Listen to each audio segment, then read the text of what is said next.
If you feel worse after the sauna now than you did 10 years ago, you don't just need more heat. It's not about the temperature or the days a week that you're doing it. It's about the signal and the way that your body responds to that signal and how that changes as you age. Today's video is not necessarily about sauna. It's not about detox. It's about understanding the way that the body adapts and responds to stress, how that changes as we age, and how the tools that we use to support recovery have to change along with that. I just said it's not about the sauna, but we are talking a little bit about the body's response to heat and specifically how that changes as we age. So we do have to kind of set the stage a little bit for how the body actually responds under normal situations to heat stress. So the basic cliff notes is we've got this system in our body called hormesis. And hormesis is basically what happens when your body undergoes any sort of stress and it creates a positive adaptation to that stress. Easiest way to think about it is if I want to build muscle, I know I have to go to the gym, I exercise, I break the tissue down, which I damage the muscle, I get really sore, and then my body builds back, and over time, I get stronger. If I do too much all at once, we can create significant issues, something called rhabdomyolysis, which can become life-threatening. So we know with exercise, we've got to do a little bit, gradually build up over time, and the body absorbs that stress from the exercise, and we get gains as a result of that. So with sauna, it's the same sort of thing. Instead of using a physical stress like with exercise, now we're using heat stress. Now, a little bit of heat stress is great if the body can adapt to it. And what's happening, cliff notes for heat stress on the body is we are creating the heat, creates some protein unfolding. That protein unfolding is what increases heat shock protein activation. Heat shock proteins do a lot of really great stuff in the body. They help with your body's antioxidant capacity. They help repair damaged tissues. And so heat shock proteins, specifically heat shock protein 70 and 90, are amazing. It's one of the most powerful benefits we get from the sauna. The other thing that happens as a response to heat in the body is we increase reactive oxygen species. Those reactive oxygen species increase NRF2 signaling in the body, which increases glutathione production, turns on antioxidant genes in the body, helps protect us from oxidative stress, aging, things like that. And then we also get an increase in mitochondrial biogenesis through a pathway called AMPK and PGC1 alpha. Now, that's the cliff notes. This video is not about how your body responds to heat. It's not about all of that stuff. It's more about how your body's adaptation to this response changes specifically as we age. One of the biggest things that happens as we age is the base level of inflammation in the body rises. The amount of time that we've been exposed to external stresses increases as we age, obviously. That increases the body's oxidative stress. It increases the burden and the need for antioxidants.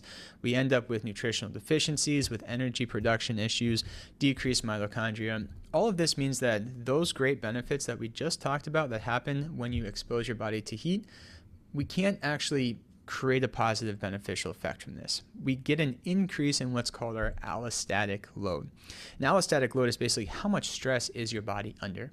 Because in order to create a positive benefit, we have to be able to absorb the stress, respond to it, and then improve out of that. What I see all the time when I'm doing testing and things in the office, I run an awesome panel called a Nutri-Eval panel. It breaks down oxidative stress in the body, inflammation in the body, mitochondrial function in the body. And from all of that, we get a really good understanding of what our nutrient needs are. How much oxidative stress is there? How many antioxidants do we need? Where are we at with glutathione and alpha lipoic acid, vitamin A, E, and C? What does the antioxidant capacity in the body look like? I see all the time people in the red, very high need for support for antioxidants. If you have a really high need of support for antioxidants, and we go do something like expose our bodies to heat in a sauna, and we increase reactive oxygen species, we're now increasing the oxidative stress. The positive adaptation from an increase in oxidative stress comes through antioxidant signaling, through glutathione, alpha lipoic acid, all of these really powerful built-in antioxidant systems. If we don't have that, we don't get that positive hormetic change, we increase the body's allostatic load, we can't create the positive benefit that we're looking for. The other thing I see, all sorts of B vitamin deficiencies, specifically deficiencies in B1, B2, B3. I see it all the time. Those are incredibly important for mitochondrial function. If we can't if we are deficient in those B vitamins, the mitochondria don't work the way that they're supposed to. We can't convert proteins, carbs, and fats into energy on a cellular level. If I want to heal the body, that requires an increase in energy. If I can't produce energy from the food I'm eating to meet the increased energy requirements that go along with healing, we're going to end up with issues, and we're going to end up burning ourselves out even more. This is why a lot of times when we age, we don't respond the same to, in this case, we're talking about heat. We don't respond the same to exercise. You may notice that you get more sore. It takes longer. You may feel fried, just like nervous system shut down, because the body just doesn't have the resources available to take that stress, create the positive adaptation. And so that allostatic load under the surface just rises, and we end up with all sorts of issues. This is something that we can actually take a look at. Like I said, I do the testing all the time. I see what's happening. And when we see specifically where your body's deficient at, we can really make positive improvements in supporting the body from a resource standpoint so it can continue to adapt the way that it's supposed to. Now, I think one of the biggest things to understand here is that, yes, we're talking about sauna and heat stress, but it's more about understanding how sauna fits into our tool bag of recovery. A lot of times people just jump into the sauna because they want to increase detox, they want to increase their recovery, they think it's going to be really good for their cardiovascular health, but they don't look at how that tool fits into the ecosystem of how their body's functioning and responding. And the reality is, all the time, I see that people's bodies have changed. And so they want to get healthier when they're in their 40s or their 50s. They're looking back at the things that made them feel better when they were in their 20s or 30s. They go do those things and they just don't feel the same anymore. And it's because the same tool is now in a system that's different, and we just can't respond to it the same way that we used to be able to.